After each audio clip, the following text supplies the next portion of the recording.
তেসরা ডিসেম্বর 2025। বাংলার শিক্ষা ব্যবস্থা এবং হাজার হাজার পরিবারের জন্য আজকের দিনটি ক্যালেন্ডারে লাল কালিতে দাগ দিয়ে রাখার মতো।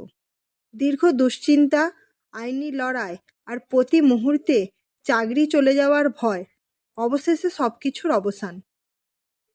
কলকাতা হাইকোর্টের ডিভিশন বেঞ্চ আজ এক ঐতিহাসিক রায় শুনিয়েছেন, যে 32,000 প্রাথমিক শিক্ষকের চাকরি বাতিলের নির্দেশ দেওয়া হয়েছিল। আজ আদালত স্পষ্ট জানিয়ে দিল, না, তাদের চাকরি যাচ্ছে না। ভাবুন তো একবার, 9 বছর চাকরি করার পর যদি হঠাৎ কেউ শোনে কাল থেকে তার চাকরি নেই, তার মানসিক অবস্থা কি হতে পারে? আজ সেই 32,000 পরিবারের স্বস্তির নিঃশ্বাস। কিন্তু কেন পাল্টে গেল আগের রায়? কি এমন যুক্তি দিল ডিভিশন বেঞ্চ, যা সিঙ্গল বেঞ্চের রায়কে খারিজ করে দিল?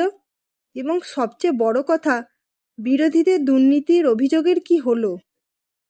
আজকের ভিডিওতে আমরা এই পুরো মামলাটির পোস্টমর্টেম করব। দয়া করে ভিডিওটি শেষ পর্যন্ত দেখবেন, কারণ এই রায়ের প্রতিটি পয়েন্ট আপনার জানা দরকার। চলুন শুরু করা যাক। এই ঘটনার মূলে যেতে গেলে আমাদের একটু পিছিয়ে যেতে হবে, ফিরে যেতে হবে 2014 সালে। সবার টেট পরীক্ষা হয়েছিল, আর সেই পরীক্ষার ভিত্তিতে 2016 সালে একটি বিশাল নিয়োগ প্রক্রিয়া সম্পন্ন হয়।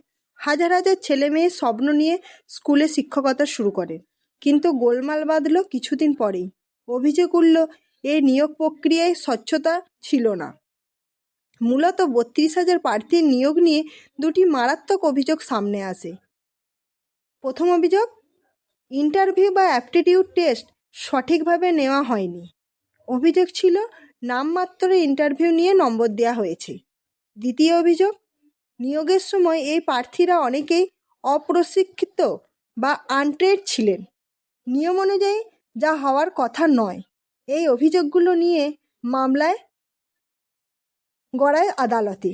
দিনের পর দিন শুনানি চলে, আন্দোলন, পাল্টা আন্দোলন, সব মিলিয়ে পরিস্থিতি ক্রমশ জটিল হতে থাকে। পরিস্থিতি সবচেয়ে ভয়াবহ হয়ে ওঠে 2023 সালের মে মাসে। আপনাদের নিশ্চয়ই মনে আছে, কলকাতা হাইকোর্টের তৎকালীন বিচারপতি অভিজিৎ গঙ্গোপাধ্যায় এক নজরবিহীন নির্দেশ দিয়েছিলেন। তিনি সোজাসুজি নির্দেশ দেন যে এই 32,000 শিক্ষকের চাকরি বাতিল করতে হবে। বিচারপতির যুক্তি ছিল পরিষ্কার, নিয়োগ প্রক্রিয়ায় ব্যাপক দুর্নীতি হয়েছে। যেহেতু সঠিক প্রশিক্ষণ ছাড়াই এবং সঠিক ইন্টারভিউ প্রক্রিয়া না মেনেই এদের নিয়োগ দেওয়া হয়েছে, তাই এই চাকরি বৈধ হতে পারে না। তিনি শুধু চাকরি বাতিলই করেননি, নতুন করে ইন্টারভিউ নেওয়ার নির্দেশও দিয়েছিলেন। সেই সময়টা ভাবুন, 32,000 মানুষ যারা 60 থেকে 8 বছর ধরে সংসার চালাচ্ছেন এই চাকরির ভরসায়, তাদের মাথায় যেন আকাশ ভেঙে পড়েছিল। শুরু হয় এক দীর্ঘ আইনি লড়াই, মামলা গড়ায় ডিভিশন বেঞ্চে। আর আজ 2025-এ এসে সেই মামলারই চূড়ান্ত ফল ঘোষণা হলো। আজ 3রা ডিসেম্বর 2025 কলকাতা হাইকোর্টের বিচারপতি তপব্রত চক্রবর্তী এবং বিচারপতি ঋতব্রত মিত্রের ডিভিশন বেঞ্চ আগের সিঙ্গেল বেঞ্চের রায় সম্পূর্ণ খারিজ করে দিয়েছেন। কিন্তু কেন? আদালত কি যুক্তি দিল? আসুন সহজ করে 3টি পয়েন্টে বুঝে নিই। পয়েন্ট নাম্বার 1, ঢালাও দুর্নীতির প্রমাণের অভাব। ডিভিশন বেঞ্চ জানিয়েছেন, সিবিআই তদন্তে এমন কোনো প্রমাণ মেলেনি যা দিয়ে বলা যায় যে পুরো নিয়োগ প্রক্রিয়াটি সিস্টেমেটিক বা পদ্ধতিগত জালিয়াতি হয়েছে। আদালত বলছে, কিছু ক্ষেত্রে অনিয়ম হতে পারে, কিন্তু তার জন্য ঢালাওভাবে 32,000 লোকের চাকরি খেয়ে নেওয়া যায় না। ম্যাসিভ ফ্রড এর অকাট্য প্রমাণ সিবিআই দিতে পারেনি। পয়েন্ট নাম্বার 2, স্পেসিফিক প্রমাণ কই? আদালত খুব স্পষ্টভাবে বলেছে, জেনারেলাইজ বা সাধারণীকৃত অভিযোগের ভিত্তিতে শাস্তি দেওয়া আইনের চোখে ঠিক নয়। যদি কারো ওএমআর শিটে কারচুপি থাকে বা কেউ যদি নম্বর জালিয়াতি করে থাকে, তবে তাকে চিহ্নিত করে শাস্তি দিন।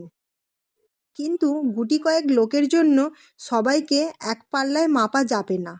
পয়েন্ট নাম্বার 3, মানবিকতা ও বিপর্যয়। এটি সম্ভবত এই রায়ের সবচেয়ে শক্তিশালী দিক। ডিভিশন বেঞ্চ উল্লেখ করেছেন, এই শিক্ষকরা দীর্ঘ 9 থেকে 10 বছর ধরে চাকরি করেছেন। এখন যদি হঠাৎ করে তাদের বরখাস্ত করা হয় তবে সামাজিকভাবে এবং পারিবারিকভাবে তারা চরম সংকটে পড়বেন। আদালত শব্দ ব্যবহার করেছে বিপর্যয়। একজন বিচারক কি শুধুই আইনের বই দেখবেন নাকি সমাজের বাস্তব চিত্রটাও দেখবেন? হাইকোর্ট আজ বুঝিয়ে দিল মানবিকতা আইনের একটা অংশ। তাহলে সহজ কথায় আজকে রায়ের মানে কি দাঁড়ালো? এর মানে 32,000 শিক্ষকের মাথার ওপর থেকে চাকরি হারানো বা নতুন করে ইন্টারভিউ দেওয়ার যে খাড়া ঝুলছিল তা আজ সরে গেল। তাদের চাকরি এখন সম্পূর্ণ সুরক্ষিত। তারা নিয়মিত শিক্ষক হিসেবে স্কুলে যাবেন, ক্লাস নেবেন এবং বেতন পাবেন। যারা এতদিন দুশ্চিন্তায় রাতে ঘুমাতে পারেননি তারা আজ স্বস্তিতে বাড়ি ফিরবেন। তবে মামলাকারীরা কি চুপ করে থাকবেন? বিকাশ রঞ্জন ভট্টাচার্যের মতো আইনজীবীরা কি সুপ্রিম কোর্টে যাবেন? সেটা সময়ই বলবে। কিন্তু আজকের দিনটি নিঃসন্দেহে এই শিক্ষকদের জয়ের দিন। বন্ধুরা, আজকের এই রায় প্রমাণ করলো যে সঠিক প্রমাণ ছাড়া ঢালাওভাবে কাউকে দোষী সাব্যস্ত করা যায় না। আইনের দীর্ঘ শত্রুতা থাকলেও শেষ পর্যন্ত ন্যায় বিচার পাওয়া যায়। তবে প্রশ্ন একটা থেকেই যায়, এই যে বছরের পর বছর ধরে আইনি টানাপোড়েন চললে এই মানসিক যন্ত্রণার ক্ষতিপূরণ কে দেবে? আপনার কি মনে হয় হাইকোর্টের এই মানবিক রায় কি সঠিক, নাকি দুর্নীতির অভিযোগকে আরও গুরুত্ব দেওয়া উচিত ছিল? কমেন্ট বক্সে অবশ্যই আপনার মতামত জানান। আমরা প্রতিটা কমেন্ট পড়ি। ভিডিওটি ভালো লাগলে লাইক করুন এবং প্রচুর শেয়ার করুন যাতে সবাই সঠিক তথ্যটি জানতে পারে।